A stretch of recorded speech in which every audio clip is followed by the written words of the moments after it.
Muy buenas, queridos amigos, bienvenidos una semana más. Como sabéis, esta semana pasada hemos tenido un evento muy importante que es la Asamblea General de la ONU y que ha girado lógicamente en torno a la guerra de Ucrania. También ha habido un papel interesante para el cambio climático, sobre todo después de esa tragedia ocurrida en Libia, donde se cuentan hasta el momento unos 11.300 muertos. Y es que en esa zona mmm, la lluvia no es absorbida en absoluto y las vaguadas que normalmente están vacías se han llenado hasta arriba y han arrasado barrios enteros. Y es que quizás si fuera un momento histórico ideal, donde las civilizaciones trabajaran juntas, etcétera, podríamos hablar de eso como la preocupación número uno, ¿no? Pero en este periodo histórico de cambios, de choque de civilizaciones, mmm, ese intento de globalismo, de además de intentar utilizar ese cambio climático para llevar a cabo su propia agenda, etcétera, pues es algo que es secundario o más allá de secundario, ¿no? Y bueno, es triste, pero es lo que hay.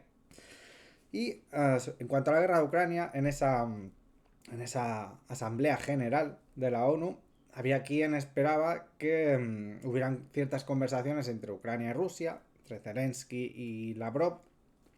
Sin embargo, es algo que no ha ocurrido. Mm, Y es que hemos visto también cómo numerosos países occidentales del bloque occidental pues le han dado la espalda a Zelensky, quizás para presionarle de cara a esas negociaciones, ¿no?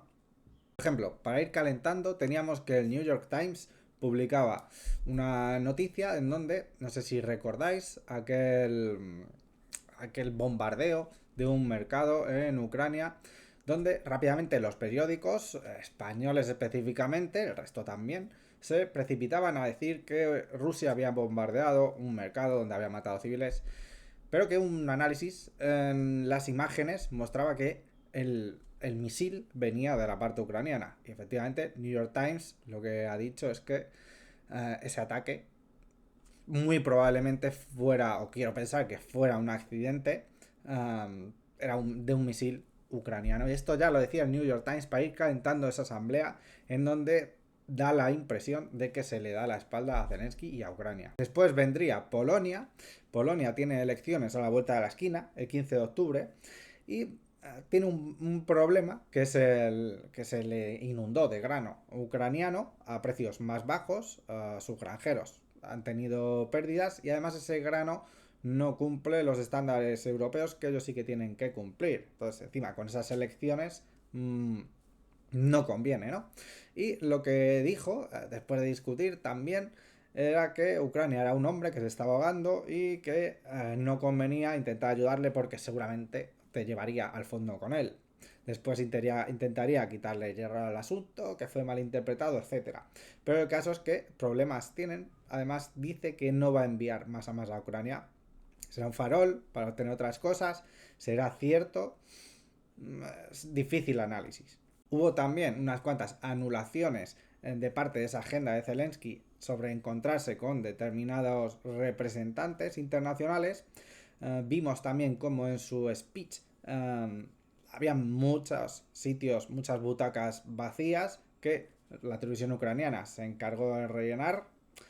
Y también lo que hemos visto es que cada vez más políticos estadounidenses republicanos pretenden que no se siga enviando esos paquetes de ayuda, ese dinero a Ucrania.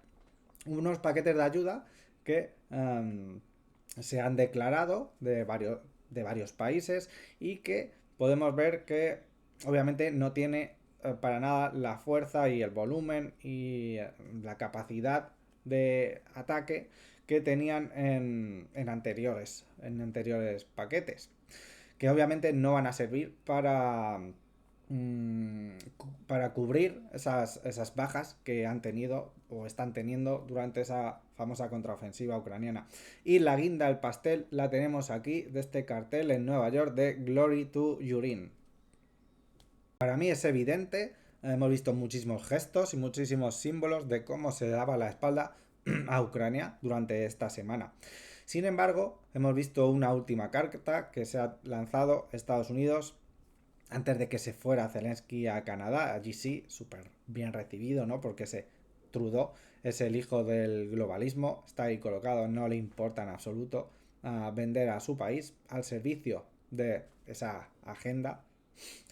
Y lo que hemos visto en esa carta es que Estados Unidos va a dotar a Ucrania de misiles de largo alcance de unos 300 kilómetros.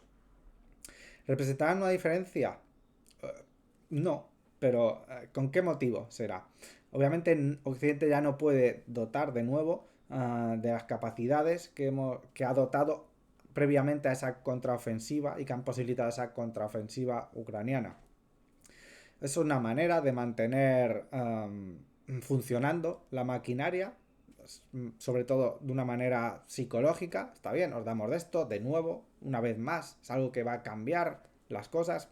No va a cambiar nada, pero vas a mantener a la gente dispuesta, ¿no?, a entrar dentro de esa picadora de carne que es Ucrania. ¿Qué puede ocurrir también? Puede ocurrir que dentro de poco, en otoño, comience la otra contraofensiva por parte de Rusia, una vez ha perdido fuelle Ucrania, en donde podemos ver que Ucrania monta una línea defensiva más o menos similar a la que ha montado Rusia en los territorios que tiene cerca de la línea de combate, y que teniendo esos misiles de largo alcance pueda llevar a cabo provocaciones que necesite que Rusia realmente intente pasar esas líneas, ¿no? Es la única manera que lo veo. Mientras tanto, salen a la luz imágenes de cómo Rusia, China y Estados Unidos están ampliando y poniendo en operatividad los sitios de ensayo nuclear, en lo que puede ser un preludio de nuevos ensayos nucleares que ya han parados mucho tiempo, pero que si se avecina una guerra nuclear, pues todas las partes deben de tener probadas su armamento y deben realizar ensayos porque tienen material realmente antiguo, ¿no? Y deben de hacer adaptaciones a los nuevos tiempos, etcétera. Se calienta la cosa, ¿qué puede ocurrir en 2024, ¿no? Muchas gracias por su atención, un saludo, hasta la semana que viene.